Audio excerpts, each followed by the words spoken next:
Devendra Fadnavis Bharatiya Janata party में नेता के तौर पर बहुत महत्वपूर्ण भूमिका में हैं। नरेंद्र मोदी, अमित शाह, राष्ट्रीय स्वयंसेवक संघ और इस बार का चुनाव जिस तरह से संघ एक तरह से कहें कि पूरी रणनीति में साथ रहा, देवेंद्र फडणवीस ने कई बार जिक्र किया, तो उनकी भूमिका महत्वपूर्ण। लेकिन मुख्यमंत्री पद का चयन रणनीतिक होता है ये लेकिन देखिए हमारे सर्वे में ये बड़ा चौंकाने वाला है। तहसीन देखिए, मोबाइल देख रहे हैं, जहां कांग्रेस 116 पे अटकी अपना मोबाइल में बिजी हो गई। ये कोई बात है? ये बात बाकी एग्जिट पोल्स देख रहा था, मैं बाकी एग्जिट पोल्स देख रहा था। अच्छा देखिए, हमारे सर्वे में एकनाथ शिंदे मुख्यमंत्री बने, ये 32.5% लोगों ने कहा है। उद्धव ठाकरे 22.1%, देवेंद्र फडणवीस उसके नीचे हैं 18.7% और नाना पटोले 7.2%।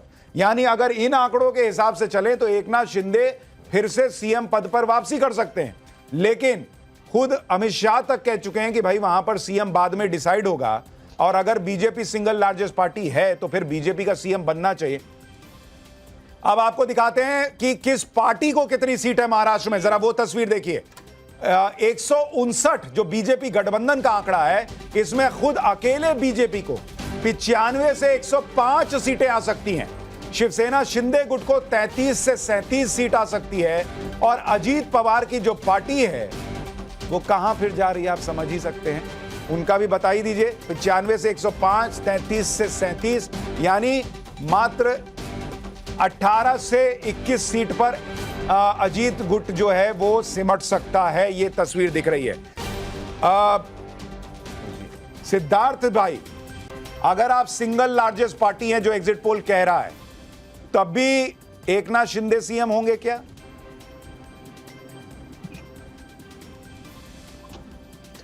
देखिए सुशांत जी, आपके आंकड़े जो बता रहे हैं उसमें एक बात तो स्पष्ट हो गई कि 50% से ऊपर लोग महायुति गठबंधन, बीजेपी प्लस गठबंधन का ही मुख्यमंत्री चाहते हैं।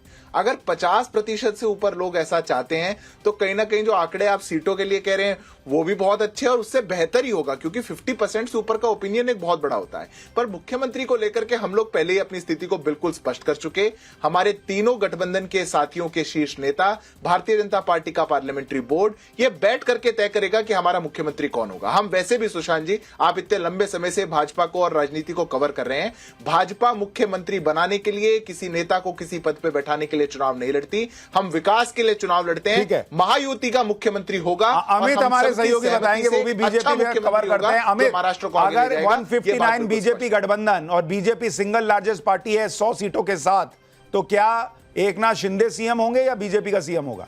देखिए सुशांत, मुझे लगता है कि इस पोजीशन पे अगर आई है एनडीए के बारे में कि भाई वो लगभग 150 सीट आ रही, तो उसमें बहुत बड़ी भूमिका अगर किसी की रही तो वो एकनाथ शिंदे की। अगर आप 5-6 महीने पहले चले जाइए तो वहां पे एक निगेटिविटी था, कहीं ना कहीं जो जिस तरह से पार्टी टूटी, चाहे शिवसेना टूटी चाहे एनसीपी, इन दोनों में बीजेपी की भूमिका को लेकर वहां पर लोकल बहुत नाराजगी थी।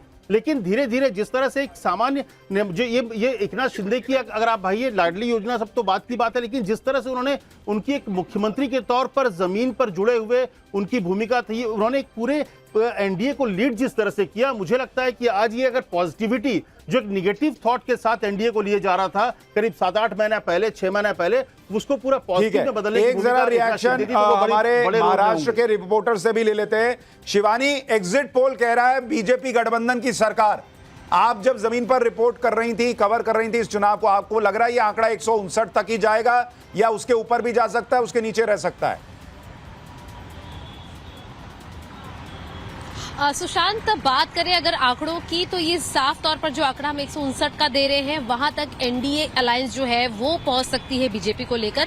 लेकिन 2 महीने पहले महाविकास अघाड़ी यानी कि विपक्ष के लिए एक बहुत बड़ा खेमा बचा था कि विपक्ष की सरकार आने के बेहद बड़े बड़े चांसेस थे। लेकिन जिस तरीके से एनडीए की पॉलिसीज लॉन्च हुई हैं, स्कीम लोगों तक पहुंची हैं, ये बिल्कुल साल 2019 के चुनाव वाला एनडीए का दाव था कि उस समय भी आप देखिए कि 8 महीने पहले स्कीम्स को लॉन्च किया गया, 2 महीने पहले लोगों को मुनाफा मिला और रिजल्ट के तौर पर एनडीए की सरकार बनी। देवेंद्र फडणवीस को एक बड़ा फायदा उस समय भी भाजपा को मिला था। और कुछ उसी तरीके की, जिस तरीके से अमित भी जिक्र कर रहे थे कि एकनाथ शिंदे ने पॉजिटिवली एनडीए को यहां तक लाया है और उनकी भूमिका अहम है, और जिसका बहुत बड़ा मुनाफा हम देखेंगे इस चुनाव में। लोकसभा चुनाव जो अब से 6 महीने पहले हुए थे, उसमें भाजपा से अजित पवार को अपने साथ सम्मिलित करने को जो नाराजगी थी वो लोगों ने खुले तौर पर दिखाई, और अब इन स्कीम के जरिए, ग्राउंड वर्क के जरिए, सभाओं के जरिए एकनाथ शिंदे ने इसे काफी ज्यादा पॉजिटिवली टर्न किया है।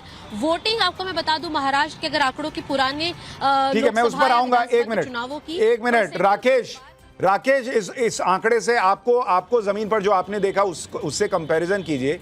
और एक बात ये भी बताइए कि अगर 159 है बीजेपी गठबंधन और बीजेपी 95 से 105 है, तो क्या अजीत पवार जो है वो थोड़ा ब्लैकमेलिंग वाली भूमिका में रह सकते हैं कि हमको ये दो वो दो, नहीं तो हम निकले, हम चले, तुम देखो अपना?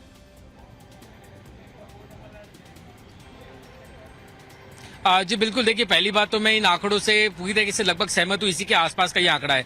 दूसरी बात इसकी जो वजह है वो ये वजह है क्योंकि अब मैंने देखा कि 1 बजे तक जो आज का वोटिंग परसेंटेज था काफी कम था। उसके बाद आरएसएस ने संगठन ने जो भूमिका निभाई है लोगों के घरों घरों तक जाकर के लोगों को बाहर निकाल के वोटिंग परसेंटेज बढ़ाने की, ये सबसे बड़ा गेम चेंजर साबित होगा महायुति के लिए, खासतौर से बीजेपी के लिए।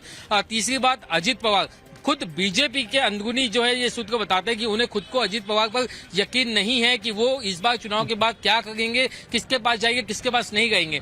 वहीं दूसरी तरफ जहां तक मुख्यमंत्री का सवाल है, एक बात ये भी सुनने में आ गई कि अगर बीजेपी 100 का आंकड़ा पार करती है तो आपको यहाँ पर राजस्थान या मध्य प्रदेश का पैटर्न देखने मिल सकता है, कोई एक नया चेहरा जो इसको मुख्यमंत्री बनाया जा सकता है। सुशांत।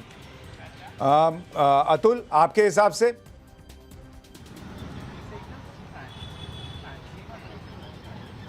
जी देखिए, जो आंकड़े हमारे यहाँ चल रहे हैं 159, वो बहुत ज़्यादा मुझे लगता है कि सही है ऑब्जर्वेशन के हिसाब से। लेकिन जैसा कि आपने चर्चा किया, मुख्यमंत्री का एक जो चेहरा है जिसमें आपने दिखाया कि सबसे ज़्यादा जो पोल है फेवरेट वो मुख्यमंत्री एकनाथ शिंदे के तौर पे देखे जा रहे हैं। उनका जो एक सिंपल सा चेहरा है, हम कहें एक कॉमन मैन मुख्यमंत्री जो अपने आप को हमेशा से वो कहते रहे हैं, पोर्ट्रे करते रहे हैं, वो लोगों के बीच में जिस तरीके से जाके अपनी बातों को रख रहे थे, वो लगातार अगर आप देखें जिस तरीके से अग्रेसिव चुनाव प्रचार एक साइड में बीजेपी की तरफ से की जा रही थी, उस तरीके का एक एग्रेशन जो है मुख्यमंत्री एकनाथ शिंदे ने अपने चुनाव प्रचार सभाओं में उस तरीके का नहीं दिखाया, जिसका एक बहुत बड़ा फायदा हुआ। दूसरी बात है जो हमने एक छोटा रिएक्शन हर्षवर्धन भाई आपसे भी लेना है।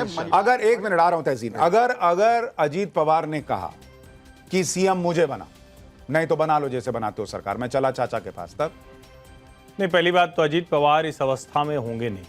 अगर 20 सीट है तब सर? मेरा अपना अनुमान है, और अगर 20 सीट होगी और ऐसी कोई महत्वाकांक्षा उनकी होगी तो शायद उनके लिए और बुरे दिन आएंगे। ये मैं आज कह रहा हूं, परिणाम जो भी हूं।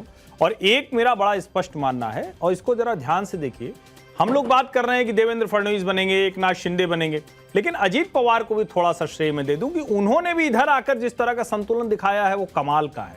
और दूसरी बात, एकनाथ शिंदे और देवेंद्र फडणवीस कह रहे थे भाई हमें मुख्यमंत्री नहीं बनना है, हम लोगों को सरकार बनानी है चाहे जो बने। उधर क्या था, उद्धव ठाकरे, संजय निरुपम धमकी देते रहे कि आप हमें मुख्यमंत्री का चेहरा तक नहीं घोषित करें। दोनों में बड़ा फर्क है।